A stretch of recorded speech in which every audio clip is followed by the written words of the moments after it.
Hello students, आज का जो टॉपिक है वह है आपका फैक्टर इनकम और transfer income. 12th commerce chapter 3। आज का टॉपिक है आपका फैक्टर इनकम और ट्रांसफ़र इनकम। अब फैक्टर इनकम क्या होती है मैंने आपको पहले समझाया था, लास्ट वीडियो में समझाया था फैक्टर इनकम क्या होती है, और ट्रांसफ़र इनकम मैं आज समझाऊंगा। सबसे पहले आप समझिए फैक्टर इनकम, जो मैंने लास्ट क्लास में समझाया था। फैक्टर इनकम क्या होती है? Factor income, income generate from 4 factor of production. Income, जो इनकम जनरेट होगी 4 फैक्टर ऑफ प्रोडक्शन से। 4 फैक्टर ऑफ प्रोडक्शन कौन से होते हैं? Land, labour, capital, entrepreneurship. ये चारों चीज़ मैं आपको बार बार से रिपीट कर रहा हूँ कि ये चारों चीज़ मोस्ट इंपॉर्टेंट हैं। इकोनॉमिक्स खत्म हो जाएगी ये चारों चीज़ आपकी, जब तक खत्म नहीं होनी, जब तक इकोनॉमिक्स चलेगी ये चारों चीज़ हमेशा चलेंगी। जब तक इकोनॉमिक्स चलेगी ये चारों चीज़ आपकी चलती रहेंगी। Land, labour, capital, entrepreneurship. अब देखिए ध्यान से, इन चारों चीज़ से जो इनकम जनरेट होगी, इन चारों से, इन 4 फैक्टर ऑफ प्रोडक्शन से जो इनकम जनरेट होगी, इन 4 फैक्टर ऑफ प्रोडक्शन से जो इनकम जनरेट होगी, that is the factor income. उसे हम फैक्टर इनकम के नाम से जानते हैं। इनकम जनरेट, लैंड से इनकम जनरेट होगी in the sense of rent, capital से इंटरेस्ट जनरेट होगी in the sense of interest, labour से वेजेस, और एंटरप्रेन्योरशिप से प्रॉफिट। तो इनकम जनरेट हुई किस सेंस में? इनकम जनरेट हुई यहाँ पे किस सेंस में? रेंट और वेजेस, इंटरेस्ट और प्रॉफिट। ये आपकी इनकम जनरेट होगी, ये आपकी इनकम जनरेट होगी, ये आपकी इंक्लूड होगी फैक्टर इनकम के अंदर। अब ये मुझे एक बात बताइए कि जो इनकम जनरेट हुई, रेंट, वेजेस, इंटरेस्ट, प्रॉफिट, ये जो इनकम जनरेट हुई, ये आपकी कमाई हुई इनकम है या बिना कमाई हुई इनकम है? ये आपकी कमाई हुई इनकम है, क्योंकि आपने बदले में क्या दी? लैंड दी, अपनी सर्विस जनरेट करी। जैसे आपने सर्विस दी, बदले में आपने इनकम जनरेट हुई। आपने सर्विस दी, बदले में आपकी इनकम जनरेट हुई। सर्विस देना, सर्विस रेंडर्ड या सर्विस प्रोवाइड। क्या लिखा मैंने? सर्विस रेंडर्ड और सर्विस प्रोवाइड। एक वे हो गया, एक वे। दूसरा वे क्या हो गया? Received income. क्या बोला मैंने यहाँ पे? सर्विस रेंडर्ड यानी कि सर्विस प्रोवाइड करी, बदले में इनकम रिसीव करी। तो ये 1 साइड पेमेंट है, 2 साइड पेमेंट है? ये हो गया पहली बात, तो 2 साइड पेमेंट हो गया। 2 साइड पेमेंट होने के साथ साथ ये आपने कमाई या नहीं कमाई? कमाई, अर्नड इनकम। इसे आप क्या बोलोगे? Earned income. ये आपकी कमाई हुई इनकम है।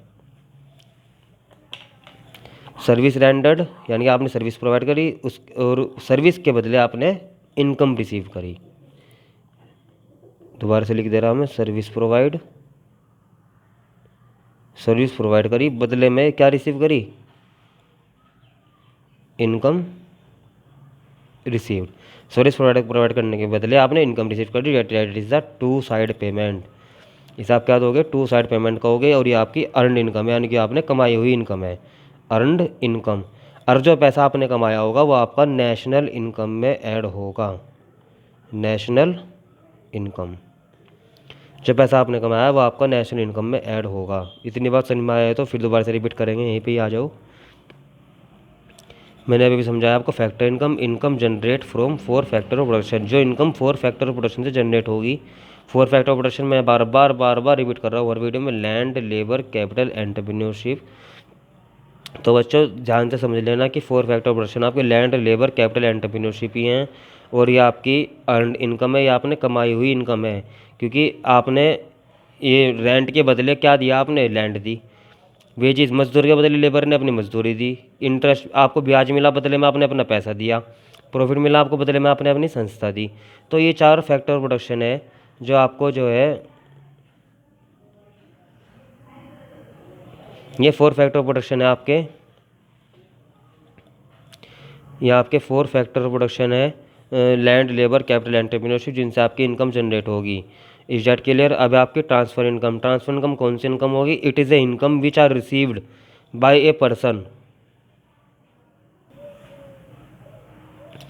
It is a income which are received by a person as help, donation, मदद के लिए, डोनेशन, डोनेशन यानी कि डोनेशन देते हैं, चैरिटी, दान देना, पता है सभी को। तो अगर इस तरह का पैसा आता है, हेल्प मतलब कोई मदद कर देता है, कोई डोनेशन दे के रूप में आपको पैसा दे देता है, या कोई चैरिटी के रूप में आपको पैसा दे देता है, that is the un income. वह आपने कमाई गई इनकम नहीं है, वो आपकी वन साइड पेमेंट, केवल और केवल रिसीव होगा, केवल और केवल रिसीव्ड होगा, पेमेंट नहीं है। बदले में कुछ नहीं होगा, केवल केवल आना है, केवल आएगा, आने वाला रास्ता है, जाने वाला रास्ता नहीं है। तो इसीलिए इसे हमने वन साइड पेमेंट कहा।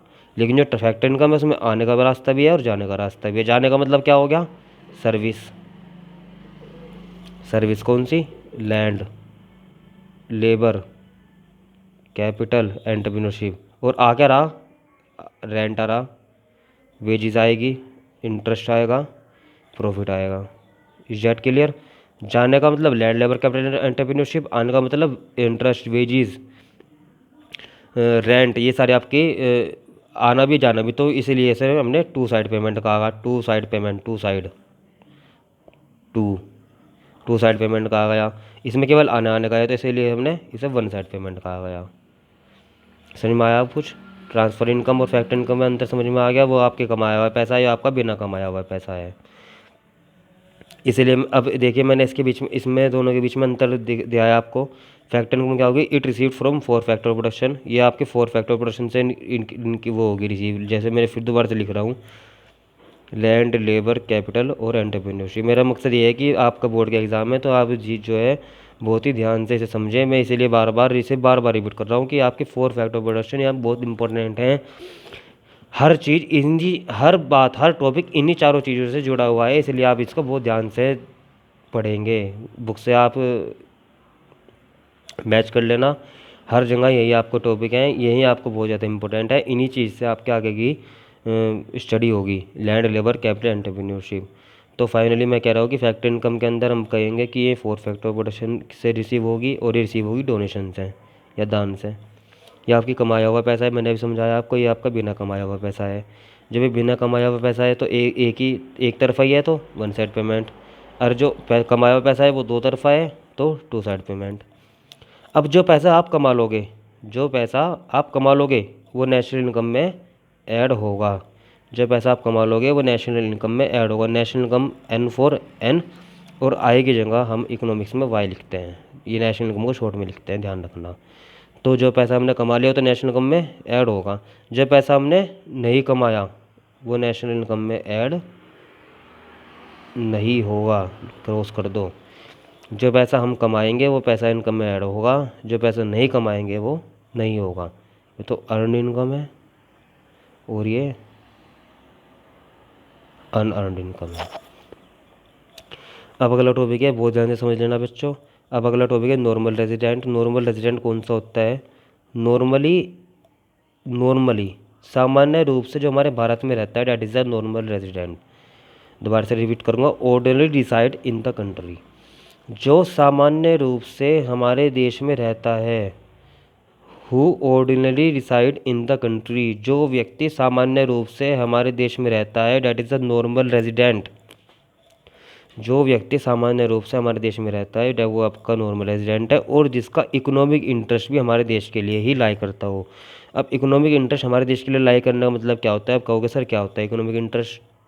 इकोनॉमिक इंटरेस्ट वो होता है, सपोज करो कोई पर्सन है, राम है, राम हमारी इंडिया के अंदर रहता है, राम हमारी इंडिया के अंदर रहता है, लेकिन राम जो यहाँ से अर्निंग करेगा, राम अर्निंग जो करेगा, हमारी अर्निंग करने के बाद ये पैसा जो है राम ने अमेरिका भेज दिया। कमाया तो इंडिया में है, राम ने पैसा कमाया तो इंडिया में, लेकिन भेज कहाँ दिया, अमेरिका में। तो राम का इकोनॉमिक इंटरेस्ट हमारे देश में लाई नहीं करता, राम का इकोनॉमिक इंटरेस्ट हमारे देश में लाई नहीं करता। राम का इंटरेस्ट किस देश में लाई करता है, अदर कंट्री में। तो ये आपका नॉर्मल रेजिडेंट नहीं है, नॉर्मल रेजिडेंट नहीं है। राम ने भारत में पैसा कमाया, राम ने इंडिया में पैसा कमाया, और इंडिया में पैसा कमा के वो पैसा इंडिया में ही खर्च कर दिया। राम ने भारत में पैसा कमाया, पैसा कमाने के बाद वो पैसा भारत में ही खर्च कर दिया, तो ये आपका नॉर्मल रेजिडेंट कहलाएगा। उसका इकोनॉमिक इंटरेस्ट यहीं पे लाई करेगा, उसका इकोनॉमिक इंटरेस्ट यहीं पे ही लाई करेगा। Economic interest lie in that country, लेकिन यहाँ पे इकोनॉमिक इंटरेस्ट यहाँ पे लाई नहीं करेगा। सर मैं आया कुछ क्या कहना चाह रहा हूँ मैं, नॉर्मल रेजिडेंट का मतलब है कि जो सामान्य दोस्त हमारे देश में रहता है वो हमारे यहाँ का नागरिक कहलाएगा। दूसरा इकोनॉमिक इंटरेस्ट के बारे में बात करी हमने, इकोनॉमिक इंटरेस्ट हमारे ही देश में लाई करेगा। जिस बच्चे का कह रहा हूँ, जिस आदमी का इकोनॉमिक इंटरेस्ट हमारे देश में लाई करता है, that is the normal resident of our country, वो हमारे देश का नॉर्मल रेजिडेंट कहलाएगा। एग्जाम्पल मैंने आपको दिया, राम है, राम ने हमारे देश में पैसा कमाया लेकिन खर्च बाहर जाके करेगा। राम ने हमारे देश में पैसा कमाया लेकिन खर्च बाहर जाके करेगा, तो उसका इकोनॉमिक इंटरेस्ट हमारे देश में लाई नहीं करता, दूसरे देश में लाई करेगा। लेकिन राम ने अगर पैसा कमाया यहीं पे और यहीं पे खर्च कर दे तो इसका इकोनॉमिक इंटरेस्ट हमारे यहाँ पे लाई करेगा। यानी कि अगर वो हमारे देश के हित में काम कर रहा है तो इकोनॉमिक इंटरेस्ट हमारे यहाँ का लाई करेगा। अगर वो हमारे देश के हित में नहीं काम कर रहा तो वो इकोनॉमिक इंटरेस्ट उस देश के लिए करेगा जिसके लिए वो काम कर रहा। समझ में आ गया? Is that clear? कोई समस्या होगी तो पूछ लेना। Thank you.